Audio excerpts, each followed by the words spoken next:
Chapter 2 verse 37। धर्म का पालन करते हुए शहीद होने पर स्वर्ग प्राप्त होगा, विजय प्राप्त करने पर संसार तुम्हारा होगा। हमारा उद्देश्य सिर्फ पाकिस्तान में घुसना नहीं है, पूरे जंगल पे राज करना है। एंड इफ यू थिंक कि ये वर्स हिंदू या प्रो बीजेपी के लिए यूज किया गया है तो आप यहाँ गलत हो। इस वर्स के अंदर ही इस फिल्म का थीम एंड कैरेक्टर मोटिवेशन छुपा हुआ है। हमजा को पाकिस्तान इंफॉर्मेशन निकालने के लिए नहीं भेजा है, बल्कि व्हाट इज ऑपरेशन धुरंधर। हम अपना असेट पाकिस्तानी अंडरवर्ल्ड, उनका माफिया, उनकी गैंग्स को इन्फिल्ट्रेट करने भेजेंगे। रहमान की टीम में घुसना उसका पहला मोटिवेशन था, बट जैसे जैसे वो क्लोज जाता है उसे समझ आता है कि रहमान डकैत तो बहुत ही छोटा प्यादा है, गेम तो इससे भी ज्यादा बड़ा है। रहमान, नईम वापस नहीं आएगा, हमें अब अपने मुस्तकबिल के बारे में सोचना है। उसने पूरी लियारी पर कब्जा किया ना, उसने कराची पर कब्जा किया, और जिसने कराची पर कब्जा किया उसका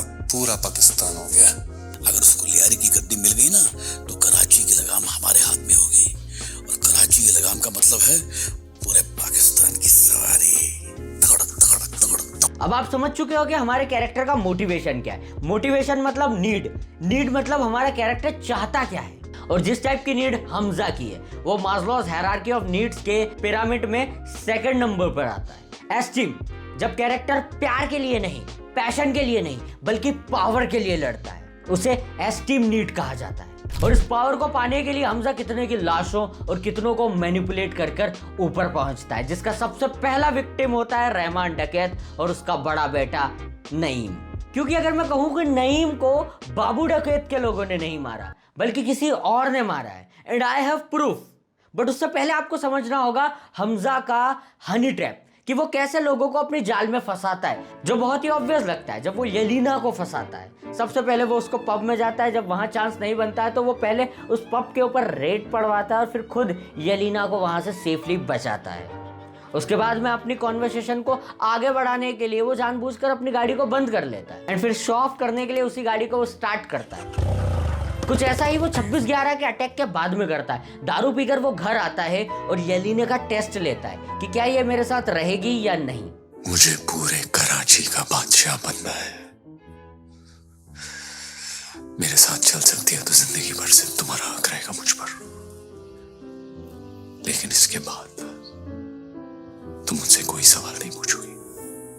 9 अगस्त को जो पूरी डील फिक्स करता है, पहले शरानी को जाकर बताता है कि सिर्फ कांटेक्ट मुझसे करना है, उसके बाद में उज़ैर को वहां से आउट कराता है। ये सारा ही हनी ट्रैप बहुत ही प्लानिंग के साथ किया जाता है, बट इन सब की शुरुआत कब होती है? Let's go back in wedding.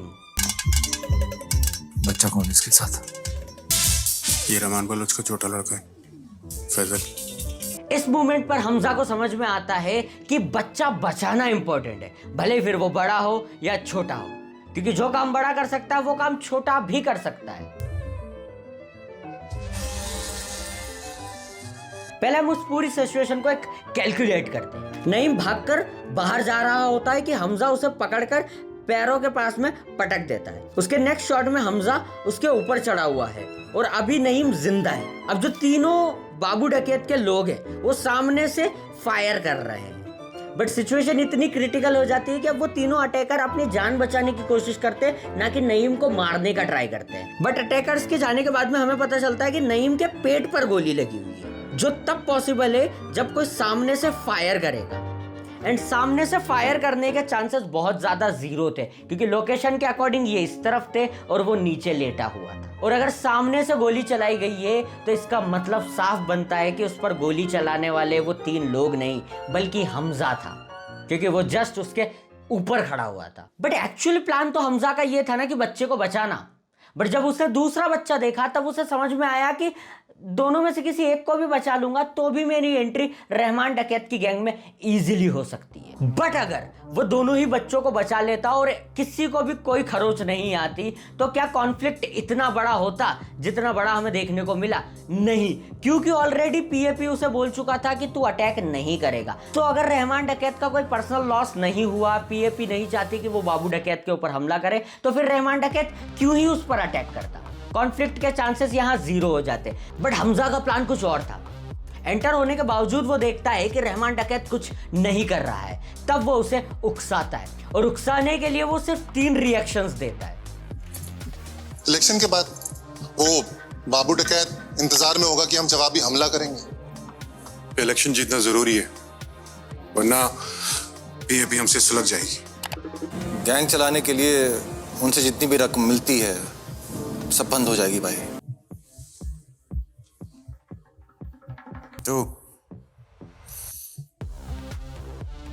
तू मेरी जगह होता तो क्या करता? बदला लेता। बोल। आप बलोचों के रहबर हैं, बादशाह हैं। दुश्मन ने आपकी बेटी को बेरहमी से मार दिया। बादशाह अगर इंतकाम न ले तो बेइज्जती पूरे कौम की होती है। सो बेसिकली बाबू डकैत को मरवाने वाला हमजा है। और जब आप मूवी को रीवॉच करते हो तब आपको नजर आता है कि जब जब बाबू डकैत को नईम की डेथ के साथ में कनेक्ट किया जाता है तब तब हमें हमजा का रिएक्शन देखने को मिलता है जो थोड़ा सा अलग दिखता है। वहां आपको समझ में आता है एक ट्रू एजेंट। तो आदित्य धर ने जब सारी ही मैनिपुलेशन हमें प्रॉपर वे में दिखाई है तो फिर ये वाली क्यों हमसे हाइड करी? इसके पीछे का एक रीजन है कि फिल्म मेकिंग सिर्फ फिल्म बनाना नहीं बल्कि ऑडियंस के इमोशंस को कंट्रोल करना होता है। एंड एक टर्म होती है जो आपने डेफिनेटली सुनी होगी, सेव द कैट, जिसका मतलब होता है आपके कैरेक्टर को फिल्म की शुरुआत में एक बिल्ली को बचाते हुए दिखाओ। जब वो उसे बचाएगा तो ऑडियंस उस कैरेक्टर के प्रति सिंपथाइज करेगी और वो समझेगी कि ये एक अच्छा इंसान है। बट अगर मैं निहत्ते मासूम बच्चे को मरते हुए शुरुआत में ही दिखा दूं तो क्या आप हमजा से सिंपथाइज करोगे? नहीं। अब इसी टर्म को आदित्य धर ने कैसे फ्लिप किया? वो बिल्ली को मारना चाहते थे बट वो उसे मारते हुए नहीं दिखाना चाहते थे क्योंकि वो हमजा का रियल ब्रूटल नेचर हमसे कहीं ना कहीं हाइड करना चाहते थे इंटरवल तक।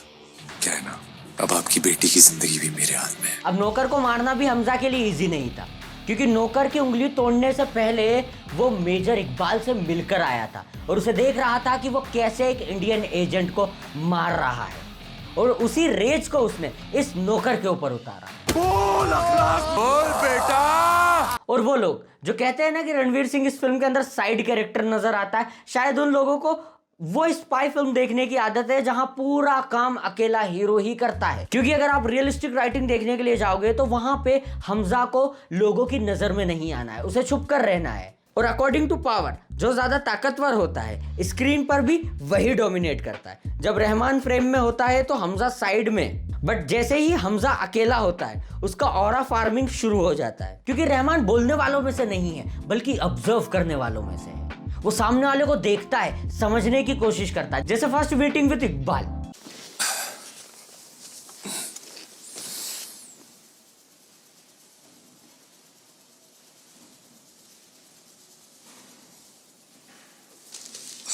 और इसी का फायदा हमजा उठाता है कि उसे पता है रहमान देख रहा है, इसीलिए वो इस टाइप के रिएक्शन देता है जिससे वो रहमान की नजरों में आ सके। घुसा देते हैं।